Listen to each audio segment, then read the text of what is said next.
Assalamualaikum warahmatullahi taala wabarakatuh. Hai para nerd sekalian. Uh, ya, lanjut guys. Ketemu lagi dengan saya di Nursing Channel ya, dengan Dini Rudini ya. Si Kakang Dini Rudini.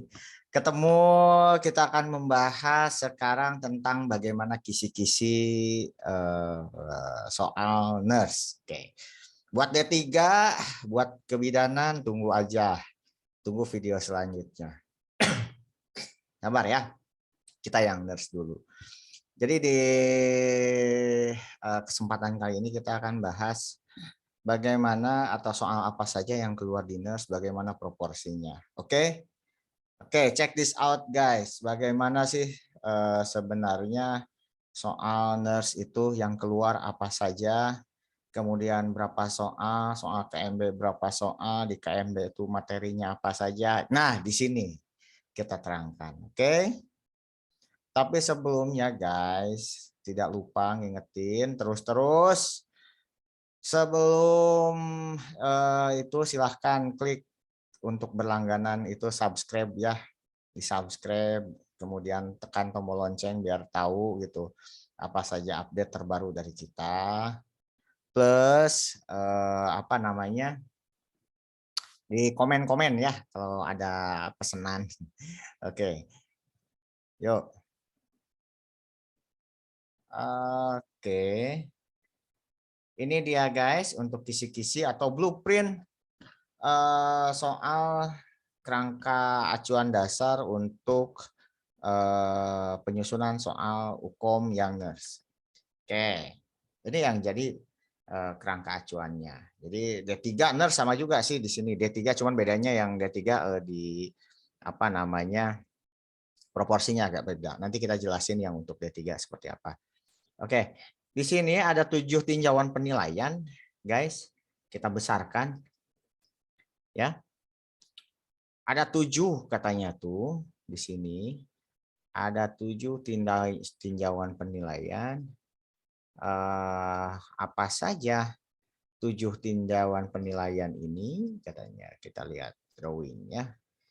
Nah, pertama ada domain kompetensi, kedua bidang keilmuan, selanjutnya proses keperawatan, upaya kesehatan, KDM, sistem tubuh ya, terlampir itu ada. Yang ketujuh, tinjauan ini menjadi acuan dalam membuat soal kasus vinyet. Ya, jadi di ruang UKOM tuh nanti, nah, ruang UKOM tuh mengacu pada ini, ya. Jadi nggak buang-buang waktu kalian belajar itu. Jadi khusus kita langsung mengacu pada kerangka acuan ini. Jadi soal-soal yang nggak dikeluarkan atau makanya kadang ada komen gitu ya, Pak, kenapa soalnya mirip-mirip dengan yang Bapak keluarin gitu ya. Ya karena kita mengacu ke sini gitu ya. Yang tidak mengacu ke sini ya intinya kan tujuannya adalah untuk lulus gitu ya. Jadi mari bagi yang mau bergabung gitu ya, biar belajarnya efektif, efisien gitu ya. Yuk gabung dengan program Bimbel Ruang UKOM. Yuk. Silahkan bisa hubungi langsung official WhatsApp kita di link deskripsi ya, bagi yang mau bergabung silahkan. Oke. Nah, proporsi jumlah tinjauan kerangka itu terdiri dari ini guys. Jadi di sini 65-75%-nya itu soalnya tuh mengenai asuhan keperawatan. Mulai dari perencanaan, tindakan, evaluasi, manajemen juga di sana. Kemudian etika, praktik etika itu 15-25%. Jadi lumayan guys. Soal etik banyak, harus betul semua tuh 15%, 25%. Kemudian pengembangan profesional itu 15%, 5-15%. Jadi yang paling banyak soalnya adalah mengenai asuhan keperawatan. Apa masalah keperawatan? Apa tindakan? Apa evaluasinya? Kayak gitu. Kemudian selanjutnya etik dan pengembangan profesi. Nah, kemudian distribusi soal berdasarkan bidang keilmuan. Yang paling banyak itu KMB guys. KMB itu sekitar 25-37%. Ya. Jadi saya ulang, KMB itu sekitar 25 sampai 37%. Oke. Nah, ini nih KMB 25-37%. Oke. Kemudian maternitas disusul dengan maternitas anak jiwa itu 8-14%, keluarga juga 8-14%. Kemudian gerontik 3-9%, 3-9%, manajemen keperawatan 3-9%, gadar 3-9%, komunitas 3-9%. Tapi kalau disatuin ya KKG jadi 27% juga ya guys. Makanya kadang kalian ngerasa banyaknya soalnya komunitas, Pak. Ya iya wajar atuh, gerontik 9%, komunitas 9%, keluarga 8-14%. Jadi terasa lebih banyak gitu ya. Ya, jadi tetap yang paling banyak maka MB ya 37%. Tapi kalau digabungin semua keluarga keperawatan keluarga, komunitas sama gerontik disatuin ya iya proporsinya jadi lebih banyak. Seakan-akan komunitas. Gitu guys. Jadi di program Bimbel Ruang Ukom ini belajarnya itu terstruktur. Jadi sesuai ini, keperawatan medikal bedah, materinya apa saja yang kira-kira dikeluarin, kita pelajarin itu saja. Yang tidak dipelajarin, contoh soal-soal apa memang kasusnya itu tidak terjadi di Indonesia yang di luar negeri, ya kita nggak keluarin itu ya. Oke. Oke, kemudian proporsi berdasarkan kebutuhan dasar manusia. Nah ini guys, jadi oksigenasi, cairan, nutrisi, aman nyaman itu paling banyak 10-14%. Makanya soalnya nggak jauh-jauh nanti masalah keperawatannya ya kalau nggak oksigenasi, cairan, nutrisi, aman nyaman, eliminasi itu paling banyak ya. Kemudian aktivitas istirahat itu 7-11%, psikososial 7-11%, komunikasi 7-19%, 11%, belajar pengetahuan itu jarang 3-7%, seksual 3-7%, dan keyakinan 3-7%. Ini persentase soalnya guys.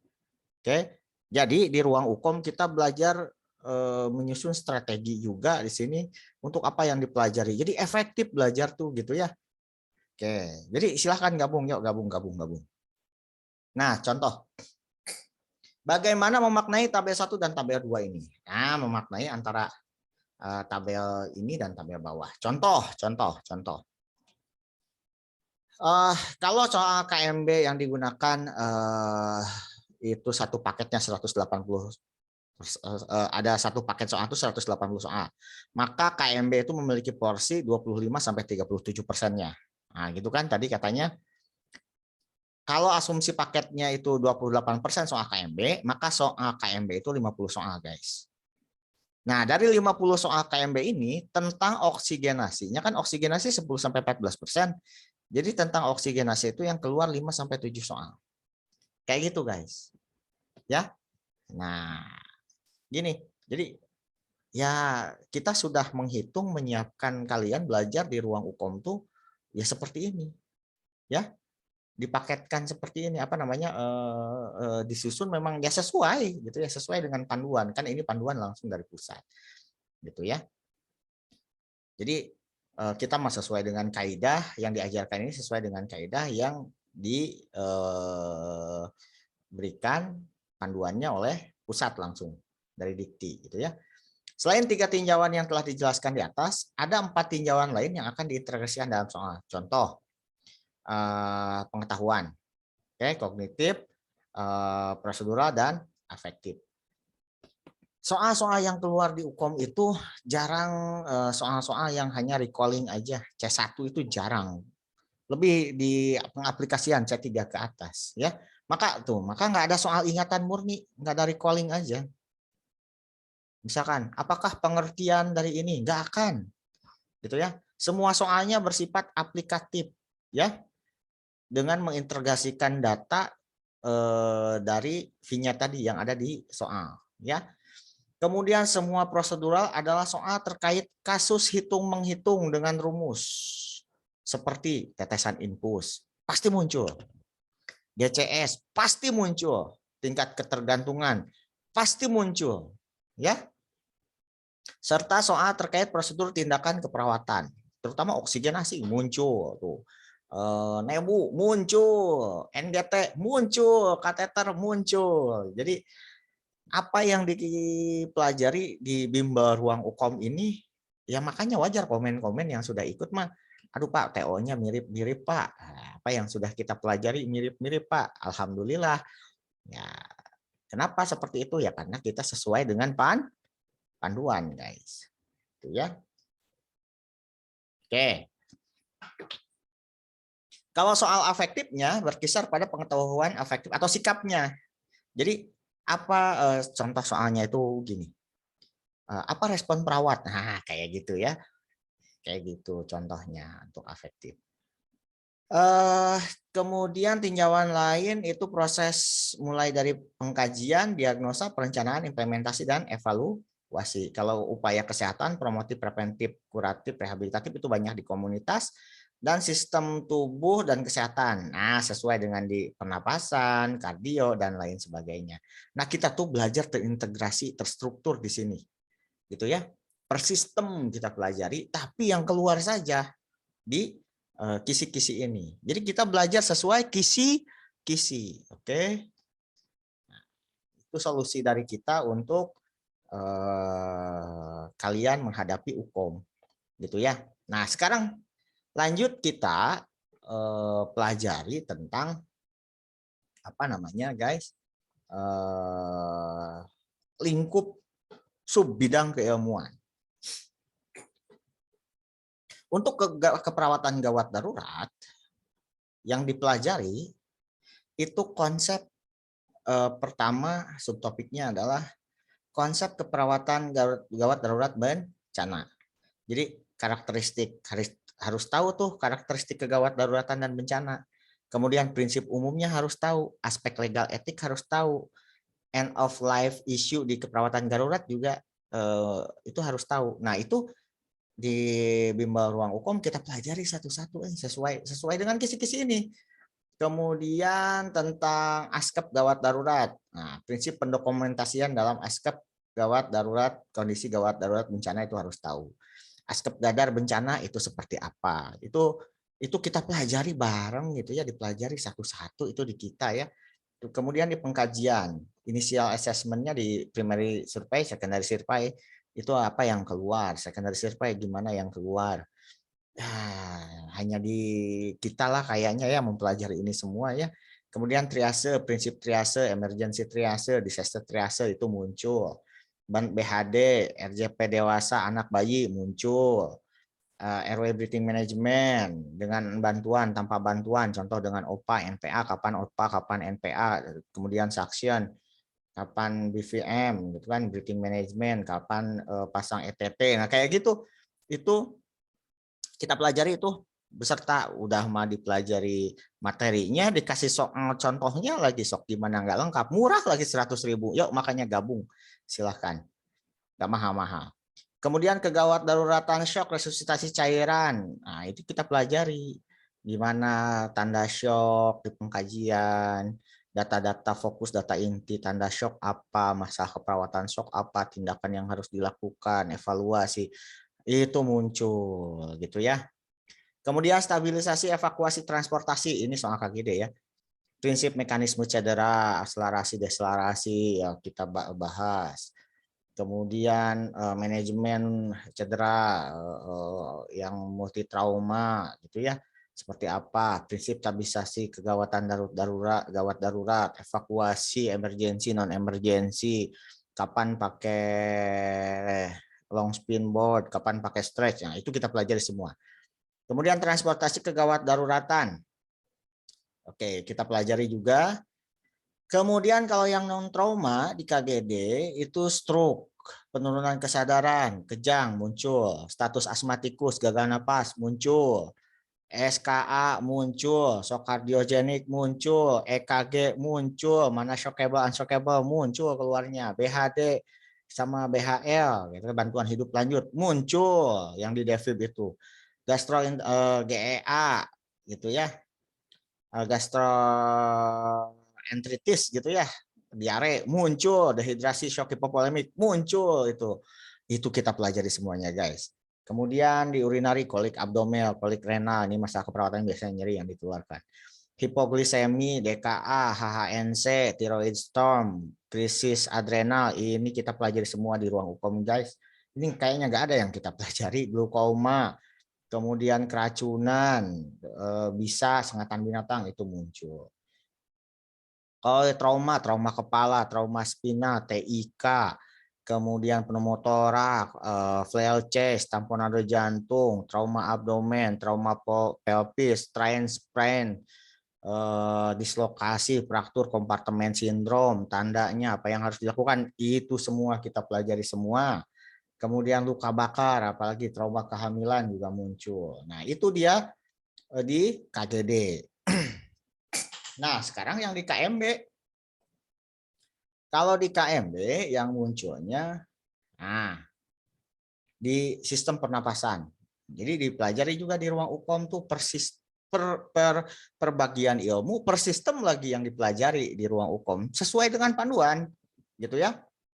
Nah, pada pasien TB paru, gitu ya. Kemudian asma bronkialis, hemopneumotorak, gagal jantung, penyakit jantung koroner, hipertensi, gitu ya, apendisitis, tipoid muncul, cedera kepala juga muncul, GEA itu di pencernaan, hepatitis, apalagi nih, cedera kepala, stroke itu di sistem saraf, meningitis tuh.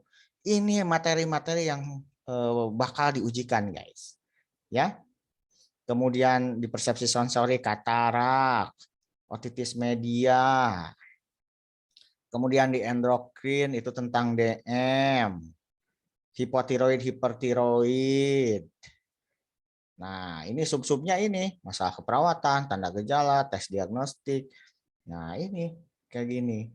Kemudian muskulo, fraktur tulang. Kemudian kalau di ginjal, glomerulonefritis, BPH, batu saluran kemih, gagal ginjal. Kemudian kalau integumen itu luka bakar, dermatitis. Nah, itu yang keluar kayak gitu, guys. Kasus-kasusnya. Kalau imun, HIV. Nah, ini sub-subnya, tesnya tes CD4, terapi medisnya ini kita pelajari bersama di ruang UKOM, kemudian soalnya juga kita keluarin ya sesuai dengan ini gitu ya. Ya. Jadi ayo ikut gabung ya. Yuk silahkan. Kemudian anemia. Kemudian di anak, kalau anak itu PJB biasanya ya yang dikeluarin ya, yang di pernapasan itu asma, bronkopneumonia, difteri, TB paru, aspiksia itu muncul, gitu ya. Kemudian masalah keperawatannya bersihan jalan napas, pola napas, sama pertukaran gas. Kita pelajari satu-satu data mayornya itu di sana. Di KMB juga dipelajari. Kemudian terapi oksigen, fisioterapi dada itu muncul juga, nebu muncul juga. Kemudian evaluasinya juga itu muncul juga proses keperawatan. Di persarapan biasanya meningitis sama hidrosifalus. Itu refleksnya juga dikaji ya, ada refleks primitif, patologis, meningial sen, pengukuran lingkar kepala, itu kita pelajari semua, guys. Kemudian masalah keperawatan yang umum, nyeri, rasa nyaman, penurunan kesadaran, itu muncul ya biasanya yang masalah.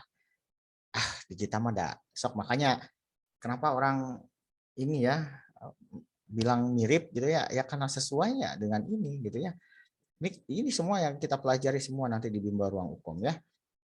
Kemudian merawat anak dengan keadaan kejang itu harus diapain kalau anaknya kejang di rumah gitu ya. Kemudian evaluasinya biasanya tentang nggak ada refleks patologi sama nggak ada cedera itu ya, apa tandanya nanti ya. Kemudian di perkemihan di anak itu sindrom nefrotik, hipospadi, epispadi, tapi yang paling sering sindrom nefrotik ya, sama gagal ginjal akut gitu ya. Kemudian masalah yang muncul di anak biasanya kelebihan volume cairan sama gangguan eliminasi urin. Tindakannya biasanya intake output sama balance cairan yang dikeluarkan. Evaluasinya ya tergantung dari masalah keperawatannya. Oke, sekarang di sistem pencernaan di anak, kalau nggak diare tipoid gitu ya, masalah keperawatannya kalau nggak defisit nutrisi, obesitas, diare, risiko tidak keseimbangan cairan ke sana di anak ya. Soal-soalnya ya yang lengkap ya gabung dengan kita, tapi yang ini ya kita kasih juga video contoh-contoh 555 lah ya kita keluarkan. Nah, kemudian tindakannya pasang NGT, rehidrasi, menghitung kebutuhan cairan. Nah, ini rumusnya kayak gitu ya. Nah, kita pelajari nanti. Evaluasi sesuai masalah. Kemudian kalau di anak tambahannya nilai tumbuh kembang ya. Mulai dari dengan antropometri, KPSP dan DDST yang dikeluarkan. Ya. Kemudian imunisasi lengkap. Jadwal imunisasi dasar itu harus tahu mulai dari BCG, HBHIB ya, DPT, polio, campak itu harus tahu. Itu di anak guys. Kemudian kalau di maternitas guys, biasanya nggak jauh-jauh dari antenatal care, intranata sama postnata sama reproduksi. Kalau di antenatal yang keluar status obstetrik, GPU, HPHT, kemudian usia kehamilan itu dari tinggi fundus uteri itu muncul. Kemudian palpasi, Leopold, adaptasi perubahan sistem tubuh kehamilan itu muncul ya. Kemudian di persalinan intranatal kemajuan persalinan yang ditanyakan, bonding attachment, Apgar score, manajemen skala 3 itu muncul semua. Untuk tindakan. Kalau di postnatal biasanya yang ditanya terkait involusi uteri, manajemen laktasi, refleks menyusui pada bayi, tanda reda sama KB gitu ya. Gangguan kehamilan ya yang sering ditanyakan biasanya perdarahan yang terjadi pada masa kehamilan gitu ya. Kemudian abortus juga biasa ditanya. Placenta previa ditanya, hiperemesis gravidarum, PEB itu ditanya. Kemudian yang postpartum itu perdarahan postpartum atau nia uteri sama infeksi postpartum itu ditanya. Kemudian kalau reproduksinya biasanya tentang menstruasi, kemudian PMS, penyakit menular seksual, kemudian gonore, CA cervix sama kanker mamai gitu ya, CA mamai. Kemudian jiwa. Kalau jiwa di pengkajian biasanya yang ditanya predisposisi presipitasi pasti muncul banget ya. Kemudian coping, diagnosa keperawatan, aktua, resiko, potensial ya sesuai dengan kalau jiwa kan here and now ya kayak gitu ya.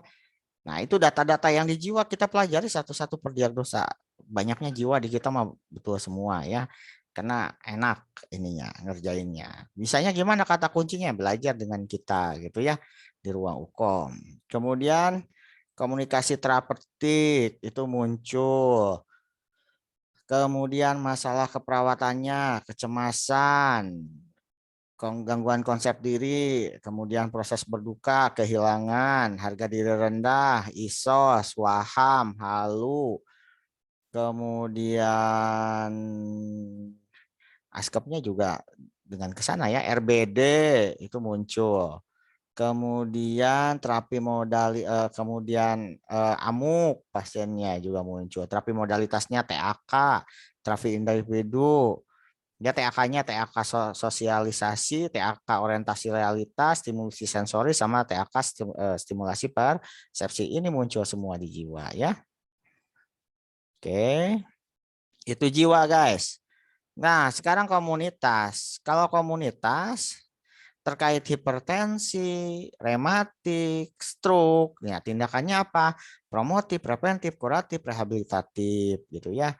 Oke, kemudian strateginya dari mulai pemberdayaan, proses kelompok, bina suasana, kemitraan, partisipasi, legal etiknya ya nggak jauh-jauh dari benefisense, non malefisiense, justice, veracity, otonomi, ya, terkait DM itu mah ya etiknya juga sama ya. Kemudian penyakit yang menular itu diare, hepatitis, TB, sama itunya Maya. Kemudian perilaku beresiko, narkoba, HIV, obesitas. Kemudian sistem napasnya mah asma gitu ya. Kemudian endemiknya DBD, malaria, filariasis, flu burung, flu babi, MERS, COVID sekarang juga ya. Oke, itu komunitas. Mudah sebenarnya guys, ya. Kemudian keluarga sama, keluarga masalahnya hipertensi, stroke, DM, nutrisi, diare, hepatitis, TB, kemudian asma, HIV, narkoba, obesitas, DBD, malaria. Kita mau dikeluarin semua ini, ada semua, flu burung, flu babi, MERS gitu ya. Gerontik. Kalau gerontik biasanya yang ditanya adalah teori menua. Oke, jarang, biasanya yang sering itu ini perubahan-perubahan ini ya. Aterosklerosis, hipertensi, PPOK, malnutrisi, konstipasi kayak gitu ya. BPH gitu ya. Kemudian nah ini sering muncul kognitif ya. Nah, ini psikososial. Nah, ini ya. Mulai dari demensia, delirium sama depresi ini muncul semua. Kemudian pengkajian ini muncul nih semua. MMSE, GDS, nah itu muncul semua. Kemudian asuhan individu lansia juga, ini nggak jauh-jauh dari ini, sama sih, mirip-mirip KMW dikit ya. Kemudian selanjutnya manajemen guys. Kalau manajemen gaya kepemimpinan muncul semua. Demokratis, otoriter, militer, autokratis, karismatik, laissez-faire itu muncul semua ya. Kemudian fungsi kepemimpinan gitu ya, ini muncul semua. Kemudian planning, organizing, oh ya jelas ini mah ya, muncul semua ya. Sampai ke top manager, middle manager, lower manager ini muncul ya. Oke, kemudian komunikasi itu horizontal vertikal ini muncul. Ini untuk orientasi, fase kerja, ini muncul semua ini keperawatan ya. Kemudian analisa SWOT, SWOT analisis, fishbone, diagram Kartesius, prioritas masalah, plan of action, nah, muncul. Kemudian mode asuhan keperawatan, MPK, MPKP, metode tim, modular, fungsional, ini muncul semua. Kemudian fashion safety itu muncul juga. Konflik, strategi konflik ini muncul semua. Kompromi, kompetisi, akomodir, smoothing, menghindar, kolaborasi, avoiding ini muncul semua ya. Kemudian ini manajemen tentang ini ya, tentang SOP semua ya, tentang fashion safety. Kemudian SDM, pelatihan, seminar, workshop, studian job career. Kemudian rumus-rumus yang sering di ini, rumus Gillis, Douglas, sama rumus Debkes. Kemudian total care, partial care, sama minimal care itu muncul. Gitu guys. Itu dia. Nah, jadi guys, itu kisi-kisi soal yang muncul di UKOM. Jadi di ruang UKOM kita, di program bimbel kita bersama saya, itu nanti kita akan belajar yang sesuai dengan kisi-kisi. Jadi yang kita pelajari ya sesuai kisi-kisi aja itu guys. Nah, jadi itulah kisi-kisi soal uji kompetensi untuk nurse. Nah, jadi belajarlah sesuai panduan. Nah, kalau mau dibantu belajar bareng dengan kita, silahkan hubungi WA official dari ruang UKOM gitu ya. Silahkan, itu lihat di deskripsi untuk official WA official Ruang Ukom. Gimana daftarnya, kapan mulainya, ya silahkan tanya-tanya langsung ya. Oke, sekian dari saya. Mudah-mudahan ini bisa bermanfaat. Oke, assalamualaikum warahmatullahi taala wabarakatuh. Salam sukses semua.